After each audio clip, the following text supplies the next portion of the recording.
first of all, welcome. Pretty Good AI webinar. We're going to talk about webinars and healthcare. So AI growth, AI voice, bunch of cool stuff. So let's see next slide. Let's see who your speakers are. So Anand and I have been working together for like 2 decades now. It's crazy. Started way back. And then Kayla and Emily run our onboarding teams. And so between the four of us, we're going to walk through a bunch of things, just thinking about, how healthcare grows and really how healthcare business has changed. And we've seen this accelerate over the last couple of years with AI, kind of unprecedented. And I've been doing software now for, wow, almost 30 years. And I think to see the change that is happening and the rate of change that is going through the industry has really been fun. And all the places that AI is showing up, both good AI and bad AI. And, maybe we'll talk about the name Pretty Good AI as we get farther in the conversation. But it's always a good one. So with that, we won't read everybody's bio today to save you a little time. So we'll jump into it and kind of kick it off. And Anand's going to start just kind of to set the context of kind of why we're here. But really, like, feel free to ask questions on any topic. Like I said, we've been, working in healthcare now for a couple years, really focused on AI voice on the front desk and on call center side. But it's amazing how this has touched so many different pieces of the business, and really healthcare in many cases is a business, right? And to make this really work, you really need to understand how it grows and how it works. And I think we're going to share a lot about what we've seen and sort of our experience with rolling this out across many of the practices we work with. But every health system and every practice is a little different. And so would love specific questions from your practice of like, hey, that doesn't sound like something that's going to work for me, or it does sound like something that's going to work, and challenge us. And I think that'll make this conversation even more interactive. And I'll kind of stand by and interrupt as questions come in, kind of as we're going through the presentation, if things pop up. And if we don't get to them, we'll definitely email out the answers at the end when we send out the recap. So with that, let me hand it over to Anand, and he's going to walk us through some of the highlights here to get us started. Yeah. So today we just wanted to talk about growing your healthcare business. Like Kevin said, that's not the exclusive topic. So if you have any questions, just pop them in. We can interrupt. Kevin will interrupt me. He's our amazing multitasker, and we can answer your questions and take your questions as we go along. So, I mean, healthcare is like any other business, right? So there is the top line and the bottom line. So growth is about growing the top line and the bottom line. And the top line, like any other business, you bring in leads and you convert more of them. You worry about your funnel and how your funnel is changing and all that. And then bottom line is like, how are you being efficient? Are you using all your resources properly? And that's, MBA 101, right? But healthcare, the growth is a little bit hard, because even though those fundamentals are the same, the actions that you need to take in healthcare, say, for example, you're moving somebody through your lead funnel, the actions are very hard. And right now it's very manual. And one of the things that the latest wave of AI is promising is that it can help in those actions. So like, to make it very concrete, you could get a fax come in, right? And then somebody has to look at the fax, find the patient, call them and book them. And then as you're scheduling them, you have to make sure that insurance is still up to date, and that, have they had like some recent labs done? And, do you have access to those? Do those come in through the fax or not? And so there's a lot of like a nuance to moving somebody through a funnel in a healthcare practice. And then there's also like a lack of visibility on how to be more operationally efficient, and that impacts your bottom line. And that's another area where AI is like showing a lot of promise. And Emily and Kayla are going to walk you through like what we actually see. And so I just wanted to start with like, growth is important, but it's hard, right, in healthcare. And then the other thing that is happening is that how healthcare practices approach growth is also changing. So it used to be like the CMO owned the cost per acquisition or cost per lead, and then the booking appointment rate, it maybe went to the front desk team that was actually doing the scheduling. Revenue metrics belonged maybe to the billing department or the revenue department.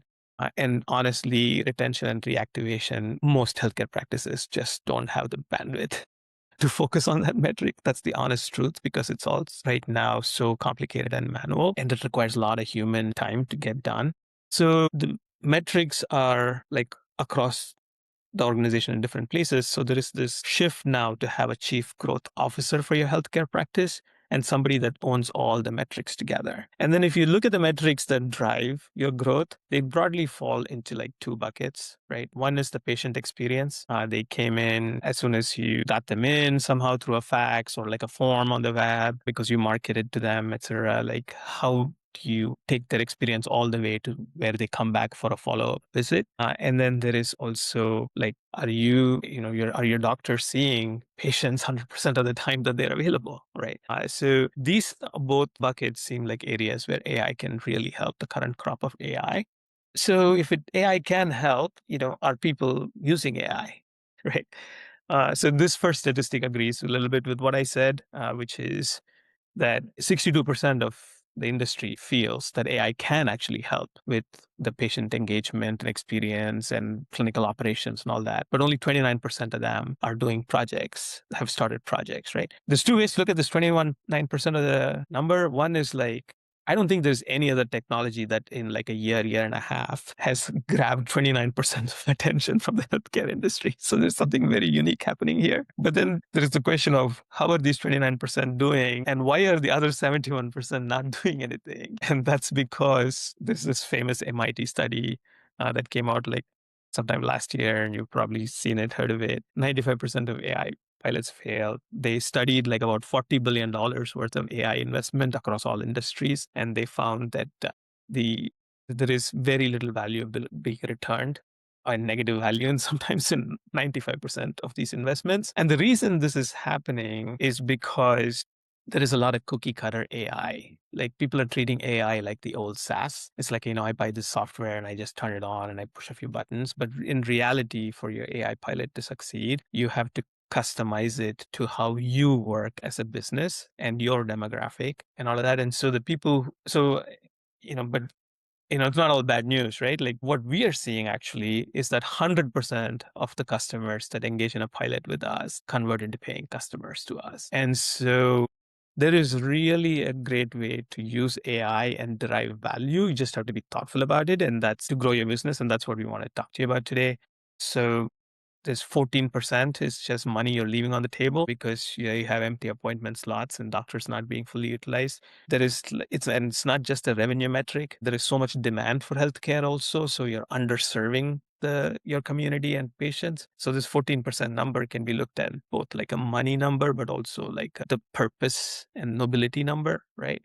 And then if you do it very thoughtfully, you get like a $3.2 return on every dollar you invest in AI, right? So even though there is a lot of adoption and a lot of fear with AI, the people that work with us, this is the kind of results that we are seeing. So how are we getting these results? And where are people using AI? I'll have Emily walk you through those things. Thank you, Anand. Yeah, so we've talked about the scale and the challenge facing healthcare practices today regarding how to implement AI effectively and the gap between patient and demand and the ability to respond quickly and consistently.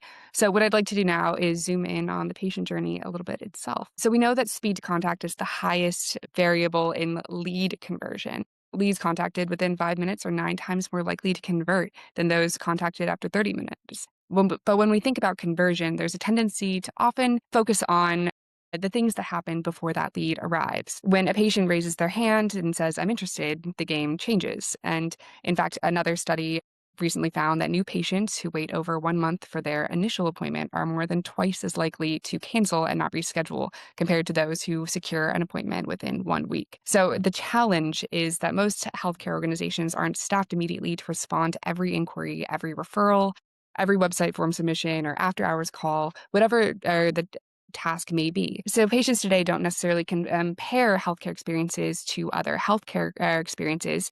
They may just compare them to other digital experiences and expect that same immediacy and momentum that they get at other services. So the longer that the momentum stalls, the more likely they are to take their business elsewhere. So if we think about closing the gap intelligently, historically, automating operations has not been a reality without AI. But once a patient is able to enter your pipeline via an AI-enabled workflow, we're able to greater access and greater retention. So before a patient's ever experience care, they'll experience those gates to access. So can you reach someone, get answers? Can you schedule an appointment? And when you encounter friction, they often leave a clinical relationship behind before it's ever established. So the question becomes, how do we remove friction at scale without simply adding more clutter to your existing operations and your tech stack?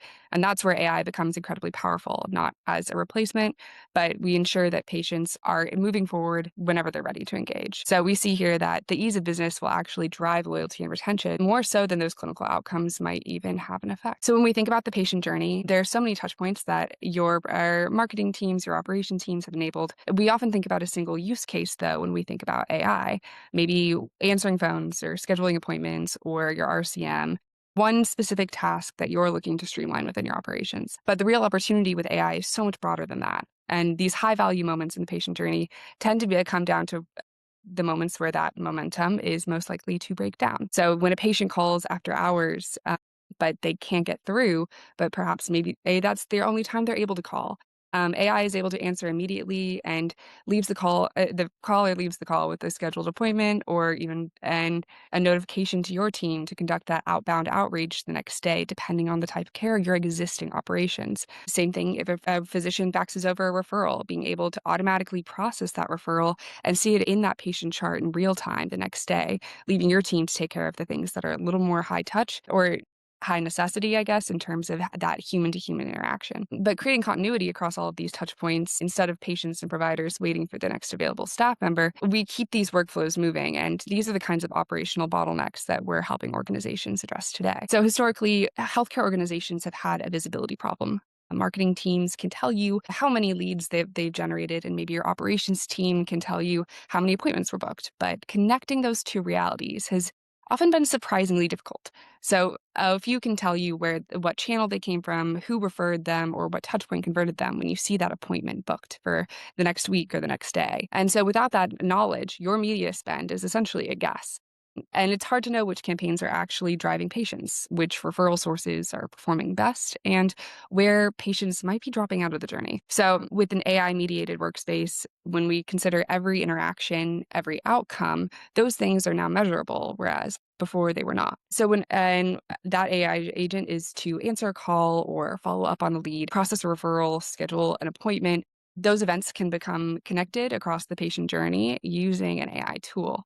So instead of simply measuring activity, organizations can measure these outcomes and understand what channels, touch points, engagement strategies are ultimately resulting in booked visits, patient revenue, and perhaps most importantly, access to patient care. So when optimization becomes possible, you're no longer guessing at where this value is being created. So conversion gaps, like what we're addressing today, rarely happen because patients don't need care, but they happen because, like I said, that momentum is interrupted when that call goes unanswered or the referral waits in the queue and an appointment opportunity is missed, whatever the case may be. So in this new era of AI, we can close these gaps by providing continuous 24/7 engagement across these moments that matter the most, whether that's handling inbound scheduling or conducting outbound follow-ups or multiple outbound touch points to make sure that leads that have already lost some momentum are renewed in your patient pipeline. So because these interactions are able to occur around the clock, thanks to AI, organizations can gain both greater operational efficiency and provide a better patient experience. The result isn't simply more automation, it's a patient journey that's centered upon responsiveness and is more measurable for your team and ultimately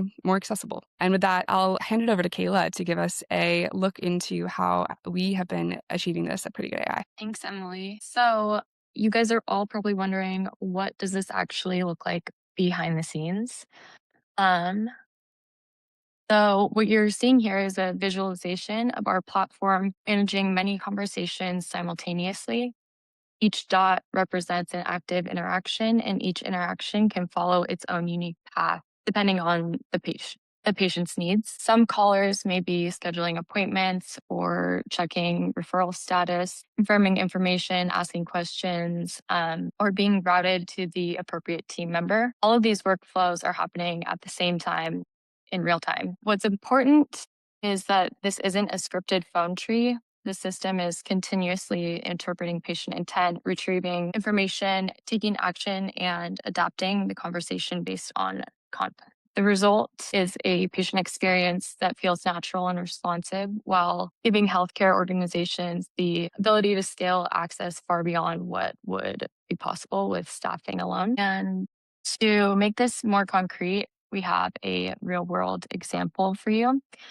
In this scenario, a nurse is calling about a pain clinic to check on status of a patient referral. Rather than navigating hold times or waiting for staff availability, she's able to have a direct conversation with our AI agent and quickly get the information she needs. One detail that's worth noting before we play this call is that the referral being discussed was originally received as a fax. So our platform can process the incoming fax documents and extract the relevant information and make that information available within downstream workflows. That means that this information traditionally lives in a fax inbox can now become immediately actionable.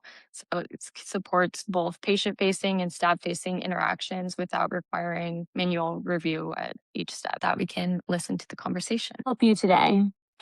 Hi, my name is, I'm a heart failure nurse. I faxed a referral on July 16th, and I'm following up to make sure that you all received that referral. Thanks for following up. Can you please provide the full name and date of birth of the patient you faxed the referral for? Date of birth is Got it. Let me check the system to see if her referral has been received. Any is in our system but hasn't been. We'll need to go through our new patient process. Let me check the system right now to see if her referral has been received and if she's eligible to schedule. I can confirm her referral is on file and she's eligible to schedule a new patient consultation. Does the patient need to call to schedule an appointment? You can either call us to schedule her new patient visit, or if you prefer, I can start the scheduling process for her right now. She will be calling you directly. No problem. Is there anything else I can help you with today? Are you an automated system or are you a live person? I'm an automated system designed to help with appointments and clinic questions. If you need to speak with a live person, I can connect you to our clinic support team. Would you like to be transferred? No, thank you. It was interesting talking to you. Glad I could help. Have a great day. Thank you. Bye-bye. So one of the benefits of AI-powered scheduling that often gets overlooked is visibility. Emily touched on this a bit, but historically, healthcare organizations only had insight into the calls that happened while staff were available to answer them. But now when we have AI available 24/7, we gain a much more complete picture of patient demand. So what you're looking at here is a heat map. This shows when patients are actually reaching out across days and times. And in many cases, organizations discover significant activity occurring after hours, on weekends, or even during periods when phone coverage is limited. That visibility helps answer important operational questions. When do patients prefer to engage? Where are there opportunities that are being missed today? And how should staffing and scheduling strategies evolve to meet real patient demand? AI doesn't just help capture those interactions, it helps organizations understand them and measure them, make better decisions in the future because of it. Once organizations can see demand more clearly, the next step is acting on it. So what we're looking at here is provider schedule utilization. Even within the same organization, fill rates often vary dramatically across locations, providers, and days of the week. Some schedules are fully booked weeks in advance, while others have available capacity that patients may not be aware of. AI creates an opportunity to intelligently rebalance that demand. So when appropriate, patients can be guided toward early appointments or alternate locations, or even providers with greater availability. The goal isn't to simply fill schedules, it's to connect patients with care more quickly while also helping organizations make better use of existing capacity. Over time, those small optimizations can have a meaningful impact on patient satisfaction and operational efficiency. With that, I hand it over to you, Kevin. Awesome. Cool. So, I mean, now hopefully, I think, if you didn't believe this coming into this, coming out of it, you kind of need AI, right? And so I think everybody's talking about it. In fact, arguably too much in some circles from what we've seen. So let's dive a little deeper into when you're thinking about, making a choice, or if you already started to make that choice and decision, how we've sort of seen practices that we've worked with and health systems that we've worked with make that. So there's a few things you can look at it, right? I mean, AI is not the same, right? I think we've all used ChatGPT, Claude, et cetera, and those are great. I mean, we use them every day. We ask them questions. In fact, you can dump a fax in there or a document and ask about it, and it actually gives you a pretty good answer. But to do that with voice, and in fact, voice is one of the trickiest, and which is why we decided to start there. You need high intelligence fast. So, right, you need to be smart and you need to be fast, right? I wouldn't be able to put my words into ChatGPT and then respond back and have Anand answer me questions and kind of have a real-time conversation that makes any sense if there's a long delay. And so getting it to be quick is important. But to get it to be quick, to work with some of the health systems and sort of the EHRs and sort of the systems that most medical practices are using today, typically is very tricky because a lot of times those APIs aren't available. They're only accessible when you have the right level of HIPAA or high trust, SOC, et cetera. You've went through the right compliance. And so what we typically see is a lot of customers are like, oh, I've got a phone system. Let me just use the phone agents or the AI that came with my phone system. And what typically happens is it starts to seem like it's good. It answers a few questions. It maybe helps you not have to push one or two, but it really just is a smarter rules-based system. It's not actually thinking. And so the next piece is really understanding how do you achieve high performance? Like, are you actually getting high containment? And we typically see customers, 50, 60% of their calls fully contained and handled by AI. And this includes complex scheduling, procedures, medication refills, routing clinic collections to the right group, billing and understanding, like, is billing pay my bill or is it billing related to a prior author insurance I'm going back? So all of these sort of tricky pieces that come across. And as you look at this kind of current slide, it's like today people pick different slices of this world, right? I've got, historically in medical, you had something working on fax, something working for your analytics, something working on your text messaging, a different thing on your web scheduler. And the problem is if they're all trying to do AI or even trying to just do the same thing, they end up with lots of conflicts. And so what you really need is a central brain that sort of sits above your EHR or above your practice to really understand that entire patient journey and keep a coherent and sort of clear and consistent way of communicating, right? And so I think that's the piece that we see where the success happens is you move away from this kind of traditional way in healthcare where you would buy point solutions for each of the sort of vendor sort of slices of the world and move to a model where you've got a centralized sort of brain that's operating across your practice for all of the things, not only that the patients need, but that the practice administrator and then the providers need. And so I always like to think about it as from the moment you meet somebody on this, from a referral or from a web ad or however they discover your practice, all the way through until they're billing and offboarding and sending records requests to the next practice they're going to go visit. That's one unified sort of train to really understand that context and keep it together. So as we think about this and sort of thinking about, how do we, kind of bring this to leadership, right? Because a lot of the next questions like really like, okay, I've got this. How do I take this to my team or my boss or the practice owners to really think about this? To us, it's like, first, you've got to solve the quality, right? You really need to quantify what is the gap that you're trying to solve. Is it a software issue? Is it a product issue? Is there actual workflow gaps in understanding that? And then thinking about how that is really an ROI, right? This isn't a traditional thing where you're buying a vendor and thinking about getting budget for this. It's really understanding like, a lot of the first level thinking is like, oh, it's this going to replace, some of my missed calls. But it ends up saying, no, it actually frees up the critical staff time that you need, whether it's your front desk or your call center, to allow them to go spend time on more important things inside the practice, many times actually greeting and working with patients as they're in the practice. And so for us, we want to see that ROI quickly. And so our best sort of implementations, so typically 3 to 6 weeks, but in 30 days, you should start to see that measurable improvement. And we don't sign long-term contracts. We've sort of taken a different approach and said, hey, it's only going to be month to month.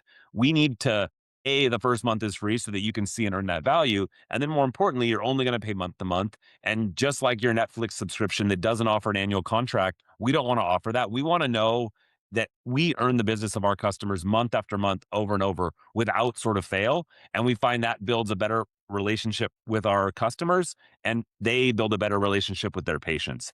And the goal as you look across that is that you see this sort of really natural transition where all of the pilots that we've started, where customers engage with those pilots and work with Kayla and Emily's team to onboard and start listening to those calls, 100% of those have converted to paid.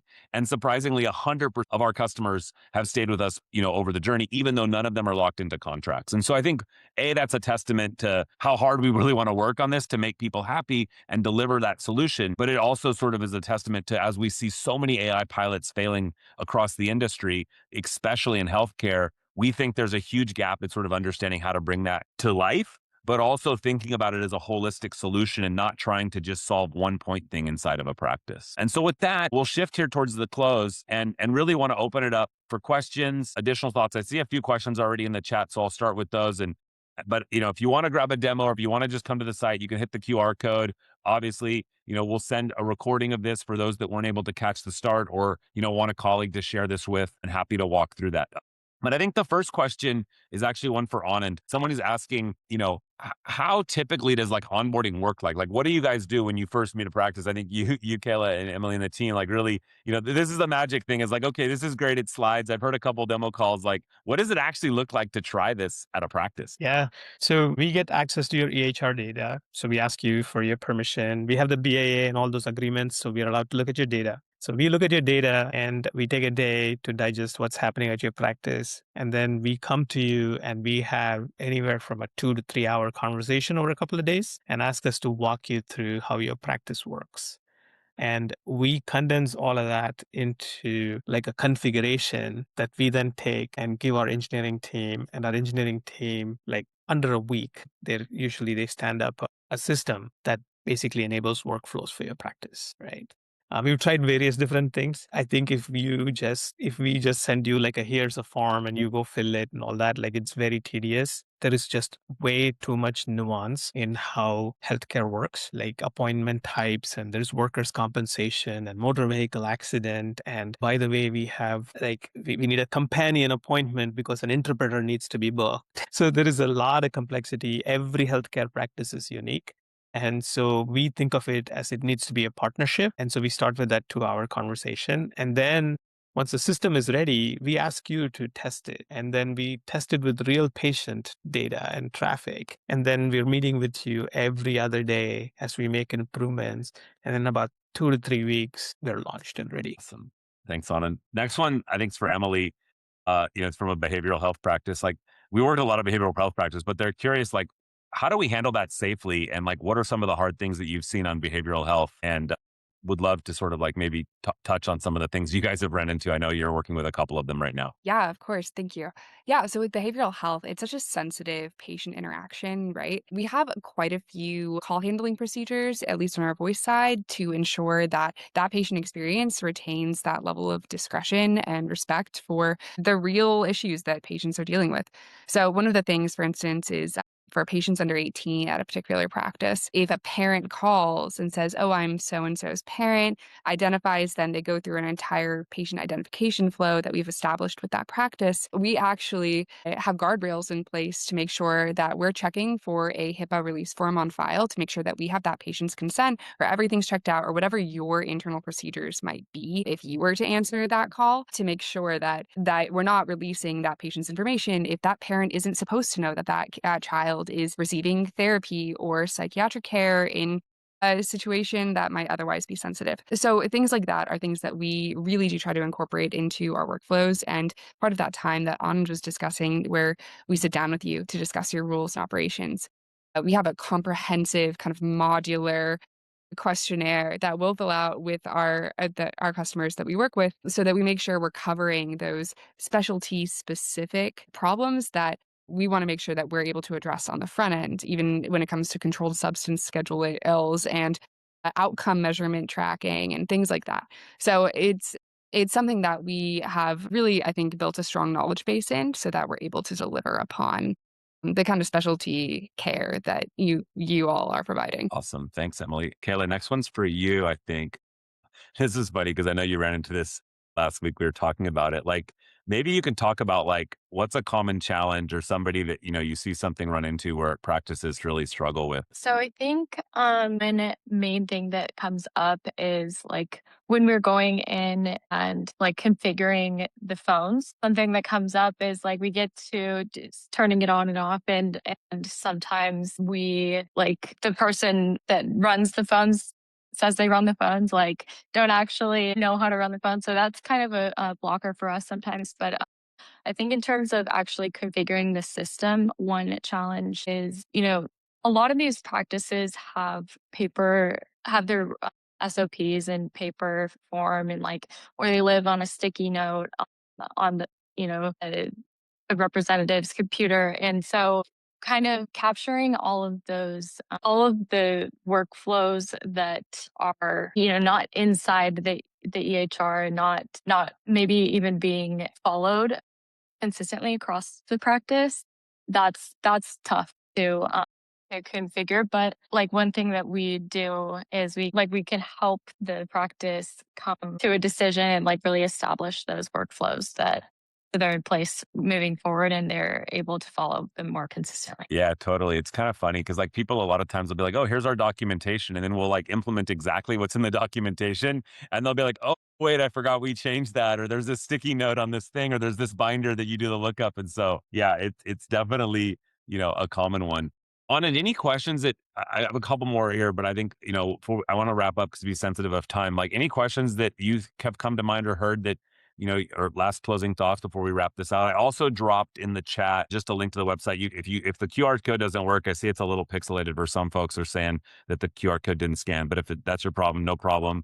Just click on the website. You can click demo. It's the same link up in the corner. And again, you don't have to do a demo if you just want to book time to talk about kind of AI opportunities and quite frankly, like optimization. I think a lot of times folks come to us and they're just not sure where to start with AI. And I think that's been a common question that we've worked through. But before we wrap it up, Anna, do you maybe want to grab the last word and kind of bring us to a close here? So Kevin, like I think one thing that'll be useful for folks to know is when we talk to people and we say, hey, in healthcare, this is the AI adoption curve and all that.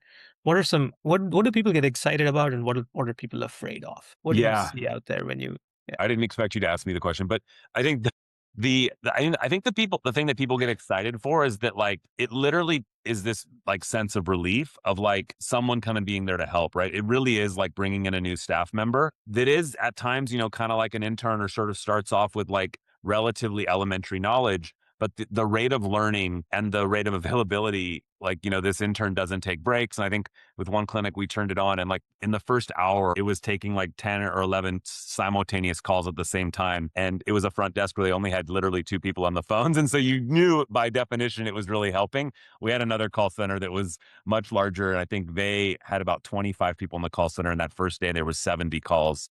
At the first minute when they opened up. And it's just really cool to see everybody has this kind of sense of the Mondays and they know that SLAs, wait times, it's just going to be trickier on Mondays when you've been closed all weekend. And so I think that sense of relief on Mondays is I think where a lot of people first are like, wow, this was pretty impactful and really made a big difference to me. But I think, it would go without saying that like people are still afraid of technology. I think, there's been a really challenge with good technology built for healthcare over the, many decades. And even worse, there's just been so much bad AI and so many bad robots that even myself, when I get a phone call or I'm on the phone and I hear robots or I hear an AI, I'm like representative star, star, star. And so it takes time for that to kind of untrain that natural behavior for patients and callers to be like, oh, wait, this thing actually can think. And when I say like, I want to schedule an appointment next Tuesday and today's Tuesday, it actually knows what next Tuesday means. Or or if I say Monday and I want to do it next week, it knows that next week is actually next, and it's so funny that we've seen so many bad examples of that. And, you're kind of repeating and raising your voice to a robot that does, it's a real concern. I think the other place this shows up is older patients and rural patients. And quite frankly, it's where a lot of healthcare struggles because there is in these rural neighborhoods and rural health center systems, it is a lot harder to hire and keep staffed where, sometimes you just don't have the budget to have enough people in the room to pick those phone calls up. And then you're working with, elderly patients that sometimes have trouble, communicating or speaking clearly about what they need or they're hard of hearing. And so I think there are a lot of real concerns about that. And we saw a lot of that early on that, some of the patients start to become really attached with the AI. Like there's this woman, she's so cute. She calls one of our clinics and she's like, Daisy, I got you again. And she's just blown away. She's like, Daisy, you're on the phone every time I call. And their phone agent is named Daisy. And so, and she's one of these patients that, bless her heart, she calls 2 or 3 times a week to ask when her appointment is. She just doesn't remember. And she's not sure when it is. And so she calls for that reassurance. And she's so kind of excited that no matter how many times she calls back, Daisy answers the phone with the same smile and sort of, gives her that response. And so I think that's a great way to wrap it up, unless there's any other comments from y'all. I know we didn't get to all the questions, but again, wanted to be sensitive to kind of wrap this at 45 minutes or just short of it. We'll send an email out with the recap of the recording if you want to share it or rewatch it, or if you missed part of it and you came in late, not a problem. But appreciate you all for coming today, and thank you so much. And we will talk to you soon. Bye now. Thank you.